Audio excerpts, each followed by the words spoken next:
आज मैं ये वीडियो लेकर आया हूँ उन लोगों के लिए जो लोग अपने जीवन में ट्राई किए हैं बच्चा पैदा करने के लिए, लेकिन वो लोग असमर्थ हैं बच्चा पैदा करने में। तो प्लीज़ आप इस वीडियो को अंत तक ज़रूर देखिए ताकि आपको जानकारी मिल सके और ये जानकारी हो सकता है आपके जीवन में फ़ायदेमंद साबित हो और आप बच्चा पैदा करने में समर्थ हो सकें। तो चलिए शुरू करते हैं। देखिए, बच्चा पैदा नहीं कर पाने में मेल और फीमेल दोनों ही उतना ही रिस्पॉन्सिबल हैं, जितना कोई एक आप जिसको समझते हैं। आप लोग दोनों को ही रिस्पॉन्सिबल मान सकते हैं और इसमें क्या होता है कि आजकल का जो रहन-सहन है, बहुत ज़्यादा इम्पोर्टेंट इसमें रोल प्ले करता है। जैसा कि स्ट्रेसफुल लाइफ़ आप जी रहे हैं, बहुत सारा टेंशन वाला लाइफ़ जी रहे हैं, दुनिया भर का काम-धंधा और आप अपने फैमिली को टाइम नहीं दे पा रहे हैं। तो ये रहा आपका रहन-सहन। खान-पान इसके लिए इम्पोर्टेंट होता है, सिर्फ़ रोटी, चावल, सब्ज़ी खा लिया, आपका खाना हो गया। आप फ्रूट्स इंक्लूड नहीं कर रहे हैं डे टू डे लाइफ़ में, सलाद इंक्लूड नहीं कर रहे हैं, हरी सब्जियाँ इंक्लूड नहीं कर रहे हैं। ये आपका खाने का पैटर्न हो गया और जो तीसरा इम्पोर्टेंट चीज़ है कि कहीं न कहीं आप जो स्ट्रेसफुल लाइफ़ जी रहे हैं, उससे अफ़ेक्ट होते हैं आपके स्पर्म्स का बनना और जो पॉल्यूशन है, एनवायरनमेंट है, वो भी कहीं न कहीं मेल-फीमेल दोनों को अफ़ेक्ट करते हैं बच्चा पैदा करने में।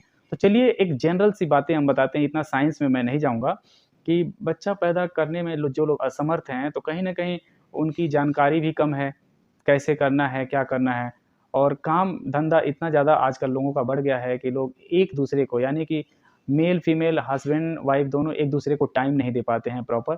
तो टाइम नहीं देंगे तो डेफ़िनेटली आप कहीं न कहीं बच्चा पैदा करने में असमर्थ हो सकते हैं। तो ये सब चीज़ें बिल्कुल इसको आप जितना हो सके मिनिमाइज़ करिए और आगे बढ़िए, हो सकता है आप बिल्कुल समर्थ हो जाएँगे। तो इम्पोर्टेंट क्या है कि मैं कुछ टेक्निक्स बताऊँगा, कुछ चीज़ें बताऊँगा, उस पे आपको ध्यान रखना होगा, उसको फ़ॉलो करना होगा। पहला तो स्ट्रेसफुल लाइफ़ से थोड़ा-सा आप कम करने की कोशिश करिए, खुद को बचाने की कोशिश करिए। दूसरा, आप खाने में हरी सब्जियाँ, विटामिन्स, प्रोटीन, विटामिन्स डाइट अच्छा लीजिए। खाने में आपको फ्रूट का जल्दी इस्तेमाल करना है, फ्रूट जितना से ज़्यादा हो सके फ्रूट का इस्तेमाल करिए और न्यूट्रिशनल डाइट लीजिए। और तीसरा है, आपको अपने पीरियड अगर फीमेल हैं तो अपने पीरियड पे ध्यान रखना है, मेल है तो सिगरेट तम्बाकू या कोई भी अल्कोहल का ड्रिंक आपको नहीं लेना है। ये आपके स्पर्म्स को किल कर सकता है, मार सकता है, जिससे आप बच्चा पैदा करने में असमर्थ हो सकते हैं। तो आपको बुरी आदतों पे अगर मर्द हैं तो दु बुरी आदतों पे आपको दूर रहना होगा, बुरी आदतों से और फीमेल हैं तो आपको जो चीज़ें मैंने बताया है, अपने पीरियड पे ध्यान देना है, पीरियड क्या सही है, सही समय पे आता है सही समय पे तो क्या-क्या करेंगे तो बच्चा होने का चांसेज़ है। तो जैसा कि स्ट्रेसफुल लाइफ़ को आप मिनिमाइज़ करिए, कम करिए, न्यूट्रिशनल डाइट लीजिए, अच्छा खान-पान शुरू करिए और तीसरा है आप अपने एक-दूसरे को टाइम दीजिए, समय दीजिए और उसके बाद से फीमेल अगर पीरियड आपका सही है, तो आप क्या करेंगे कि अपना डेट को याद रखेंगे। जैसा कि मैं लास्ट वीडियो में बताया हूँ calendar date, calendar method contraception का, उस मेथड का आप यूज़ करके बच्चा भी पैदा कर सकते हैं। कैसे? कि जैसा कि मैंने बताया मेंसेस जब से स्टार्ट होता है हम उसको 1 तारीख मान लेते हैं। 5 दिन आपका मेंसेस चला यानी कि पीरियड चला, 5वें दिन के बाद से 10 तारीख तक जो 6 दिन का टाइम है 5 दिन का, वो आपका बिल्कुल सेफ टाइम है। उसमें आप अगर मिलते हैं, बच्चा पैदा नहीं होगा, उसमें सेक्स करने के बाद से बच्चा पैदा नहीं होगा, तो जो आपका अनसेफ टाइम था, उसमें आपको सेक्स करना है। वो भी किसी बिना बैरियर्स के, बिना किसी दवाई के आपको नेचुरल सेक्स करना है।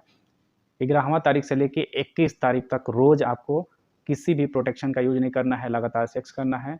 तो इस तरह से अगर आप करते हैं, तो बिल्कुल चांस है आपको बच्चा होने का। इसके साथ ही बहुत ही ज़्यादा इम्पोर्टेंट है, आपको किसी भी तरह का मेल हो या फीमेल हो, आपको ड्रिंक जैसे कि शराब का ड्रिंक होता है, वो नहीं करना है, तम्बाकू नहीं लेना है, गुटखा नहीं खाना है, आपको सिगरेट नहीं पीना है, कॉफ़ी भी अवॉइड करिए। कॉफ़ी में भी कई सारे केमिकल्स होते हैं, जो आपके लिए अच्छा नहीं है। वो कहीं न कहीं ऑक्सीडेटिव स्ट्रेस कॉज़ करते हैं जो ओवा और स्पर्म दोनों के लिए खतरनाक है।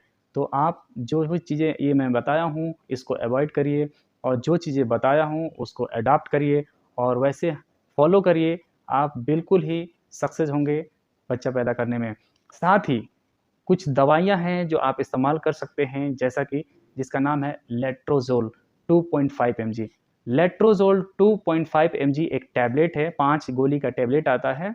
आपका जो डोज़िंग है बहुत ही सिंपल है, आसान है, आप कर सकते हैं। आप डॉक्टर का सलाह भी ले सकते हैं इस पे।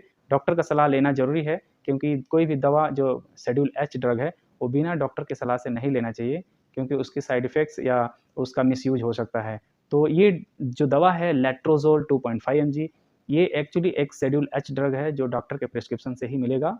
तो आप ये दवा किसी डॉक्टर से प्रिस्क्राइब करा के आप हर पीरियड के पहले दिन से शुरू करिए और 10 तारीख तक एक-एक गोली खाइए। ध्यान रखिए डोज़ डे 1 से लेके डे 10 तक 1 गोली रोज़ खाना है आपको 24 घंटे के अंतर पे। 2.5 mg का पर टैबलेट होता है, जो आपको 5 गोली का एक स्ट्रिप होता है, आपको 2 स्ट्रिप लेना होगा और 10 दिन एक-एक गोली 2.5 mg, 2.5 mg, 2.5 mg 10 दिन तक आपको डेली खाना है। और ये आपके जो प्रेगनेंसी रखना चाहते हैं, कंसीव होना चाहते हैं, उसका जो चांसेज़ है बढ़ा देगा। ऑलमोस्ट 90% से ऊपर आपका चांसेज़ बढ़ जाएगा कि प्रेगनेंसी हो सकता है। तो ये लेट्रोज़ोल है, वो मार्केट में कई सारे नाम से आता है। लेट्रोज़ के नाम से है 2.5 mg, लिटोवॉल के नाम से आता है 2.5 mg। तो आप दोनों में से कोई भी दवा मार्केट से परचेज़ कर सकते हैं। 1 mg ऐप पे जाकर परचेज़ कर सकते हैं, नेटमेट से। कई सारे फार्मेसी ऐप हैं, उस पे जाकर प्रिस्क्रिप्शन अपलोड करिए, ये दवा परचेज़ कर सकते हैं। और जिस दिन पीरियड आया उस दिन डे 1 से शुरू करिए, 10 दिन तक रोज़ 1 गोली खाइए। ये आपके प्रेगनेंसी यानी कंसीव करने का जो चांसेज़ है बिल्कुल 90% तक बढ़ा देगा। और इसके पीछे कई सारा साइंस है, मैं इस वीडियो में डिस्कस नहीं करूँगा। बस आप जानिए ये दवा आपके लिए बहुत ही अच्छा है और सारे डॉक्टर्स आजकल ओव्यूलेशन इंडक्शन के लिए यूज़ करते हैं। ओव्यूलेशन इंडक्शन में ऑलरेडी बात कर चुका हूँ। ओव्यूलेशन क्या होता है? फीमेल एग जो महिलाओं का अंडा होता है हर पीरियड में 14वें दिन पे जो रिलीज़ होता है उसको बोला जाता है ओव्यूलेशन। तो ओव्यूलेशन को इंड्यूस करना है with the help of medicine. तो किस मेडिसिन से? वो है लेट्रोज़ोल। यानी कि लेट्रोज़ 2.5 mg अगर आप लगातार 1, 2, 3 यानी कि डे 1 से पीरियड जिस दिन आया उस दिन से 10 दिन तक लगातार खाते हैं, तो आपका जो ओव्यूलेशन का जो इंडक्शन है वो श्योरली होगा और ओवा ज़रूर रिलीज़ होगा, जिसकी वजह से एकदम 100% चांस बनता है। अगर मेल का स्पर्म अच्छा है, तो आपका पति का यानी स्पर्म अच्छा है, हेल्दी है, तो श्योर एंड सर्टेन बच्चा पैदा करने में आप समर्थ हो जाएँगे। आप बिल्कुल बेबी को कंसीव कर सकते हैं, प्रेगनेंसी को कंसीव कर सकते हैं। तो ये दवा आप इस्तेमाल ज़रूर करिए किसी डॉक्टर्स की सलाह से। तो ये रहा कंप्लीट वीडियो जो इनफर्टिलिटी से रिलेटेड है, जो ऐसे कपल्स के लिए है जो बच्चा पैदा करने में असमर्थ हैं। फिर भी आपको कुछ पूछना है, कुछ डाउट है, तो आप वीडियो के लास्ट में जाके कमेंट बॉक्स में कोई क्वेश्चन है तो पूछ सकते हैं। Thank you so much.